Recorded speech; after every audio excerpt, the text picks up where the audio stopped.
귀하신 주님 계신 곳 그 백성 함께 모이네 다 함께 주를 만나니 그곳은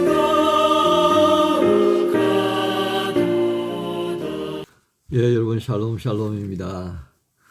오늘 3월 19일입니다.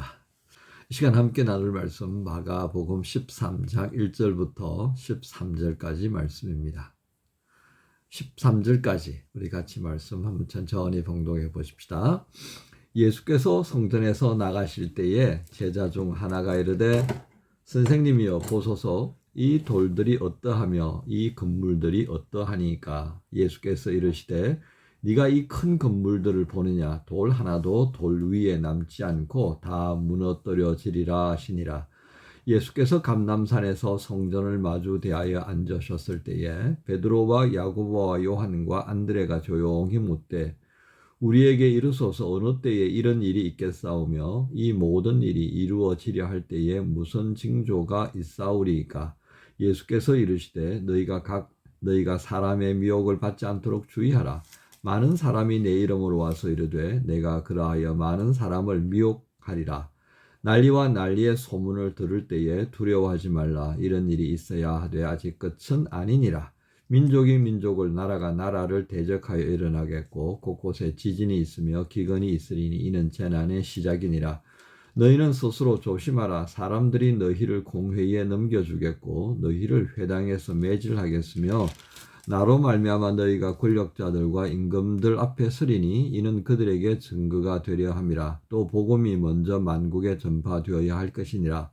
사람들이 너희를 끌어다가 넘겨줄 때에 무슨 말을 할까 미리 염려하지 말고 무엇이든지 그때에 너희에게 주시는 그 말을 하라.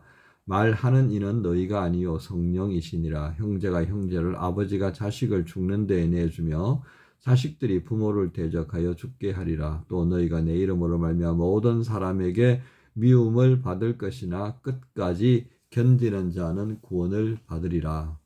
아멘. 오늘 말씀 제목은 무너질 성전을 만들지 말라 하는 것입니다. 무너질 성전을 만들지 말라. 오늘 말씀에 크게 두 가지 내용입니다. 하나는 제자 중에 한 사람이 예루살렘 성전을 너무 자부심 있게 그렇게 바라보았던 겁니다. 그러면서 감탄스러운 그런 표현으로 선생님 보십시오. 이 성전이 얼마나 멋있습니까? 이 돌 큰 걸 좀 보세요. 이 건물의 웅장함을 한번 보세요. 뭐 이렇게 이제 정신없이 떠들기 시작했습니다. 이제 그것을 다 들으시던 예수님께서 이 큰 건물들을 보느냐. 돌 하나도 그 돌 위에 남아있지 않고 다 무너질 거다. 정말 그랬습니다. AD 70년에 티토스 장군에 의해서 이 예루살렘이 무너질 때예요. 그 돌 사이를 이 금으로 마감했다는 소문이 퍼지면서요. 로마 군인들이 금덩어리 찾느라고 돌 성벽 그 성전 뭐 다 뒤집어 버린 거예요. 성전과 성전에 있던 그 돌 있지 않습니까? 그 성전벽을 다 그렇게 허물어 버렸던 거예요. 그래서 정말 돌이 하나도 없는 그런 상태가 되었고요.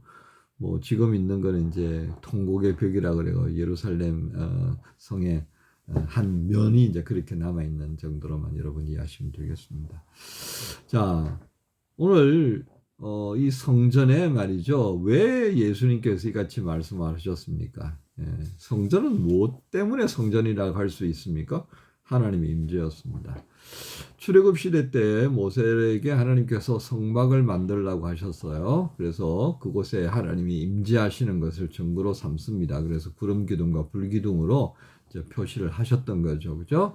그래서 하나님이 임재할 때마다 연기가 그냥 자욱하게 그렇게 이제 징조로 나타났던 그런 지성소의 모습을 우리가 생각해 보는 거죠.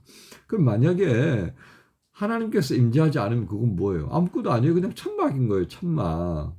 지금 하나님께서 구약에 예언서들, 대예언서를 통하여서 심판의 말씀을 하실 때 뭐가 가장 문제? 하나님의 영광이 떠나버렸단 말이에요. 예?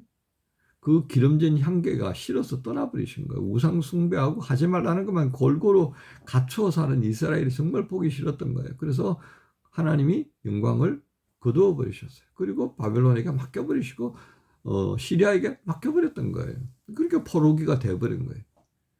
자, 그러면 그 이후의 삶은 또 어떻습니까? 뭐 로마에게 넘어간 것만 해도 바로 하나님의 영광이 떠났다는 것을 의미하는 것이겠죠. 성전의 대제사장의 직위는 이제 매직으로 돈으로 주고 사고 팔고, 그러니까 성전들을 시장통으로 만들어서 거기에 있는 얻는 수익금으로 또 대제사장은 자기의 금전적인 손해를 만회해야 되니까, 이런 참 말도 안 되는 일들이 일어났던 것입니다. 그런 성전에 하나님께서 계시겠어요?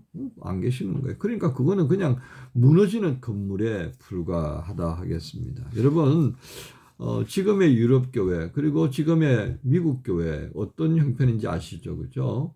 교인들이 교회를 떠나기 시작하니까요. 그 큰 교회들 뭐 합니까? 카페로 뭐 숙박시설로 뭐 호텔로 그렇게 다 넘어가 버리지 않습니까? 예. 뭐 파티장으로 팔려가 버리는 거예요. 여러분, 이게 뭐 단지 유럽 뭐 미국 그것뿐이겠습니까? 한국도 이제는 그렇게 될 거란 말이에요. 2050년에 한번 여러분 보십시오. 제가 2050년에 살아 있을지 올해 이제 24년이니까요. 26년 남았네요. 네. 26년이 되면 제가 이제 70, 80 정도 되겠네요. 80 될까 말까 할 것 같습니다. 그때 한번 여러분이 한번 보세요. 예, 어목사의 말뿐만 아니라 정말 성경에 있는 말씀대로 하나님의 영광이 떠나버리는 교회가 어떤 모양이 됐는지요. 뭐 인구 감소로 인해도 그런 일이 일어나지 않을까 싶기도 하고요. 근데 인구 감소와 함께 한국 교회의 모습을 보면 우리가 정말 정신 차리지 않으면요, 외면당하는 그런 모양이 되고 말지 않겠습니까? 어쨌든 발버둥을 치는 겁니다. 우리가 이렇게 좀 해봅시다. 저렇게 해봅시다. 우리의 신앙을 다시 한번 해보고 해보십시다. 그런 측면에서 오늘 예수님께서 이 성전에 있는 이 돌 위에 돌이 하나도 남지 않게 될 거다라는 경계의 말씀을 하면서요, 정말 그 속마음은 어떻습니까? 성전이 성전됨으로써의 역할을 회복하기를 기대하셨던 거예요. 그래서 바리새인들하고 그렇게 논쟁을 하시고 사두개인들과 그렇게 논쟁을 하시면서 회복시켜 보려고 하셨던 겁니다. 이제 안 되니까 결국은 당신의 몸으로 모든 걸 다 덮어버리시는 거예요. 성전 휘장을 다 찢어버리시고요. 성전 우람하던 성전 다 무너뜨려 버리시고 친히 성전이 되시는 거예요. 그리고 어떻게 하셨습니까? 우리에게 찾아오셨잖아요. 우리 안에 성전을 두시는 겁니다. 그러니까 이제 예수님의 십자가 사건 이후로 부활과 성천은요, 우리 안에 성전됨을 위한 하나의 기초적인 작업이었다 그랬습니다. 그래서 보혜사 성령이 우리 안에 오시는 거예요. 성전이 아닌데 우리 안에 어떻게 와요? 성전 될 수 있도록 예수 그리스도께서 우리를 정결케 하시는 작업을 지금 하시고 있고, 이제 완성해 가시는 과정을 지금 사순절 기간 동안에 우리에게 보여주시는 것입니다. 얼마나 감사해요. 그러니까 우리 자신을 성전으로 만드셨는데, 실상 우리는 또 어떻습니까? 자꾸 화려하게 100억 들여서 교회 짓고 200억 들여서 교회 짓고, 그거 하나님께서 좋아하실까요? 한국 교회가 한국 사회에서 외면당하는데 교회만 화려하고 크면 뭐에다 쓰겠어요? 그거. 나중에 이제 큰 호텔 하나 만들 수 있도록 기반 닦아주는 거예요. 얼마나 안타까워요. 그런 일에 교인들이 11조하고 감사헌금에서 헌금하는 거, 그거 얼마나 마음이 아픈 일입니까? 여러분, 그래서 우리가 기도가 필요한 겁니다. 자, 이런 날에 언제 있겠습니까? 라고 하는 부분을 제자들이 물었습니다. 이 성전의 돌이 다 무너져 버리는 그 날이 언제 오겠습니까? 바로 그게 이제 5절에 있는 사람이 미혹받는 그런 때가 있을 거다. 내 이름으로 왔다. 그리고 막 그냥 사이비 이단들이 어디 횡행하는데 거기에 사람들이 막 미혹당할 거다. 두 번째 7절에 보면 난리와 난리의 소문이 끊임없을 거다. 민족이 민족을 대적하고 나라가 나라를 대적하면서 온 난리 이 난리가 계속 일어나면서 세상이 뒤숭숭해질 거다. 또 9절에 보면 핍박이 있을 거다. 막 고발하고 막 부모가 형제를, 부모가 자식이, 자식이 부모를 고발하고 막 믿음 때문에 핍박받고 하는 일이 계속 일어날 거다. 그 다음에 네 번째 11절입니다. 두려움이 임할 거다. 근심이 너희들의 마음을 흔들어 놓을 거다. 왜? 이제 재판을 받고 반대 신문을 받고 이럴 때 두려움, 근심이 임하면서 하나님께 집중하는 그 믿음이 자꾸 흔들려 버릴 거다는 것을 말씀하시는 겁니다.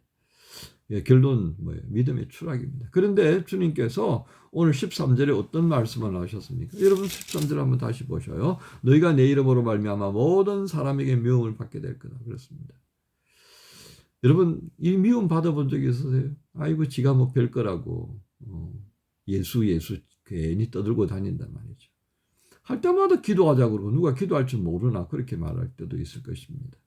나 뭐 주일날 교회 가야 되기 때문에 나 오늘 다른 거 약속할 수 없어. 아이고 니만 교회 다니냐 이렇게 얘기 들을 때도 있을 것입니다. 특별한 기도 제목이 있어서 금식한다고 그랬을 때 아이고 니만 금식하냐. 야 금식 안 하고도 하는데 꼭 너 그렇게 금식하면서 기도했냐 이런 얘기 들을 때가 있을 거라고요. 예. 나 이번 수련회 가야 돼. 그랬더니 야 수련회 다음에 가면 되지. 우리 친구들하고 같이 뭘 하는데 너 그렇게 뭐 수련회 가야 되냐 이런 얘기 들을 수 있을 거예요. 야 부활절은 놀러 가는 날이지 무슨 그렇습니다. 유럽이든 미국이든요 이제 부활절 연휴가 들어가면요 얼마나 많은 사람들이 놀러 가는지 모르겠습니다. 부활절에 그날이 이렇게까지 고난 주간을 함께 묵상하면서 몸으로 다시금 주님의 고난을 되새김질하고 그러면서 부활의 기쁨을 맞이하는 날이 아니라 그동안에 못 갔던 날 여행 가려고 계획 세우고 그런 것이 일반화되어지는 현상입니다. 그래서 여러분 영화 보면 재난 영화 중에 부활절 여행 떠났다가 막 비행기가 휩쓸리고 그런 테마들 보지 않습니까? 그렇죠? 나 홀로 집에 그것도 부활절 방학 추수감사절 방학 때 생겨나는 일이잖아요. 여러분 이런 현상들을 보면서 우리가 정말 점검해야 될 게 무엇이겠습니까? 시간이 가면 갈수록요 우리의 믿음이 흔들리고 이게 무슨 구분이 안 되는 그런 신앙의 모습으로 추락해버리는 때가 온다는 겁니다.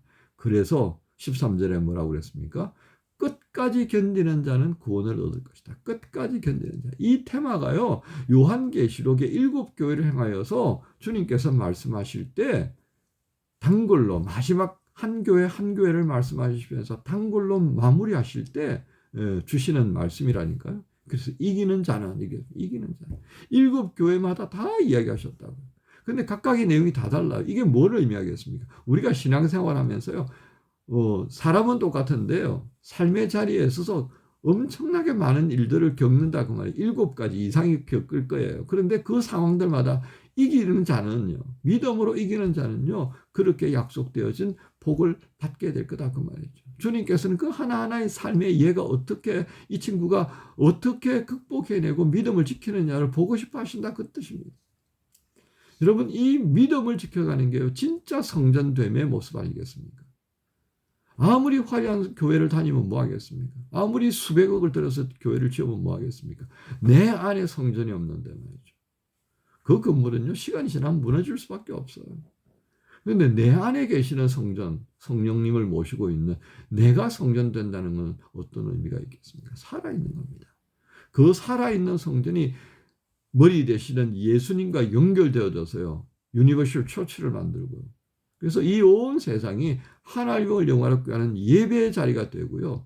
찬양과 기도와 헌신의 삶을 살아가는 네트워크가 형성되는 것 아니겠습니까? 오늘 우리가 관심 가져야 될 것이 이것입니다.